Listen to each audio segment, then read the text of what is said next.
Okay, Kelim P9 Mishnah Aleph. So as we've been learning pretty much for the whole Masechta, so you have tumah that's in an oven. And it's made out of peres. So you keep anything that's in the airspace of the oven to become tummy. If there's other tumah in the oven, or if the oven's tummy, or those type of things. So machat, let's say you have a needle, a trabas, or a ring. So nimtzu b'nechushtoi shel that's found inside the nechushtoi shel taner, on the bottom of the taner. So, meaning now the question is, so this needle, is it considered in the airspace of the taner, in which case it'll become tumah, if there's tumah there. So nirin, so we see. Meaning nirin, I'm sorry, if you could see it, but you can't, but it's not sticking out. Right? Meaning you could see the needle, but you don't see it's not sticking up. So in oifes a batzek, if when somebody's baking in the oven, right, and then the dough would touch this needle or this ring, then it's tummy. Which type of batzek are we saying it? But batzek habeinani. We're talking about the middle type of dough, meaning it's not too thick and not too thin. I don't know. Is Peretz on? Peretz is not on. Is on. I don't know what the type of doughs, how that works. I know with the sourdoughs, there are some that are thinner, some that are thicker, right? So, because if it's a very thin dough, so of course it'll go into the cracks that are in the bottom of the oven, and it'll touch the needles, right, or the ring. But if it's very thick dough, then it's not going to go in the cracks. So if what you do is you judge this needle and this ring, and if it's a medium thickness dough, and it would touch the needle or the ring, then then it would become tummy.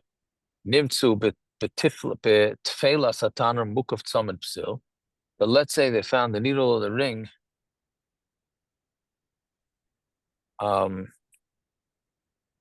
inside remember we said mukov tzamid psil is that sometimes you have a utensil that could be sealed, right? So let's say they found it in the sealant of the oven, right? So normally when an oven like this, when an oven or a kli is sealed, so then tumah can't get in, tumah can't get out. So, but if the ring was found in the sealant, so in betame, if it was already tamei, right, then tmein. In betar, and if it's from if the oven's in tar, then that's tar, meaning they're basically protected. Right? Fine. Nimtzu b'megufas hachavis.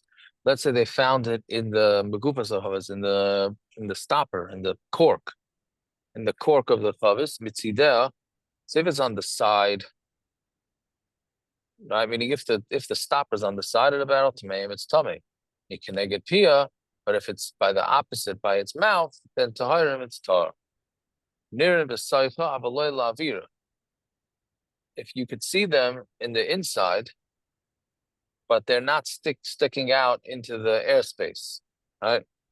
Then tahirim, then they're tar, because they're not considered like they're in the airspace of the oven. Soikin b'saycha v'tachteim kiklipas hashum. If they're sunken into the wall of the barrel, right?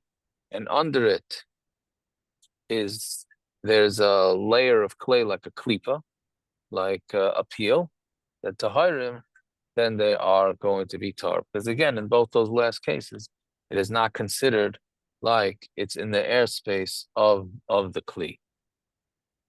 Okay, we'll stop over there with that. I don't know if anybody has access to the Rambam Hilchos Tshuva, but it's in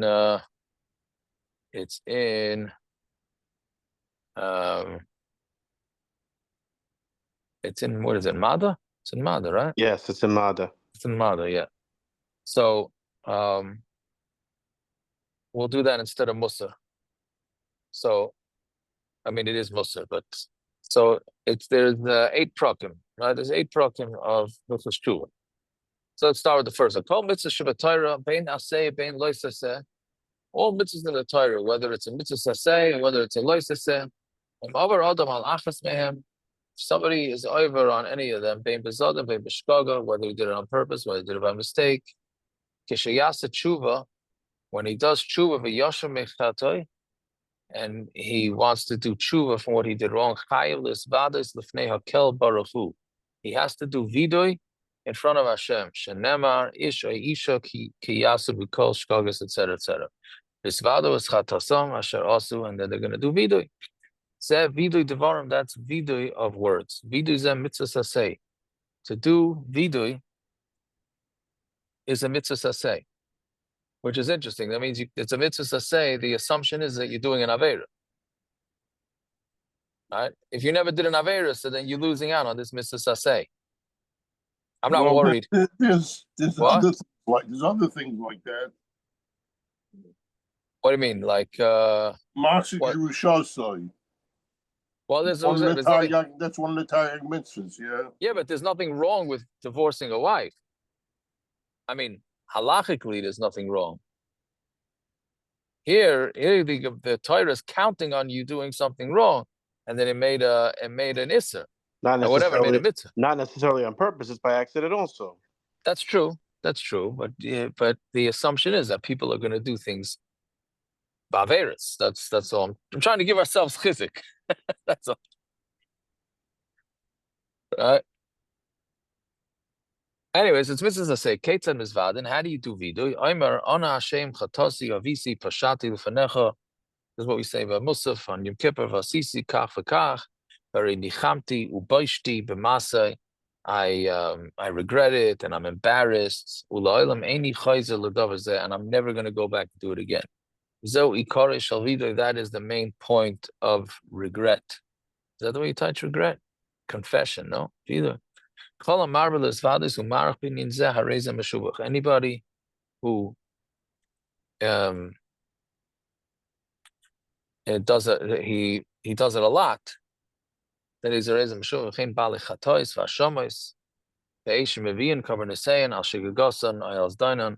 Anybody who does a balechatois and ashamas when they bring their carbon on a shoygig al as dainon ein mesaperland bekarbonim achiyasu tshuva v'yisvadu vidu dvarim. Meaning, just because you bring the animal, that's not enough. You have to do vidui. Shenem v'zvada shechata olah. Echein komech liyove misas bezdin v'chiyove malchus. Anybody who's chayav misas bezdin and malchus ein meschaper lehen b'misason oy b'likyason ad sheyasa tshuva v'yisvadu. There's no kapara with their death or with their getting malchus until they do tshuva v'yisvadu. Somebody who damages his friend b'amazik m'moinoi, and somebody who damages his money, even though he paid, we saw this in Shari Tshuva,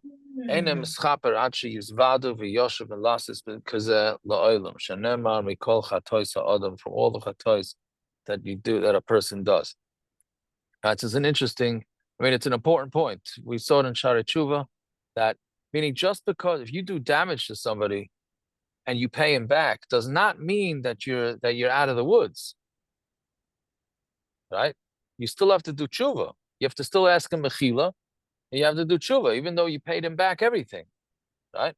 I think the Shara Tshuva even says that, especially because there's a lot of headache that gets involved, right? And you say you smash somebody's car, that's a headache. You've got to get it. He doesn't have his car, etc., etc., and even though you pay for it and take care of everything, it's still a headache. So mechila needs to be asked. All right.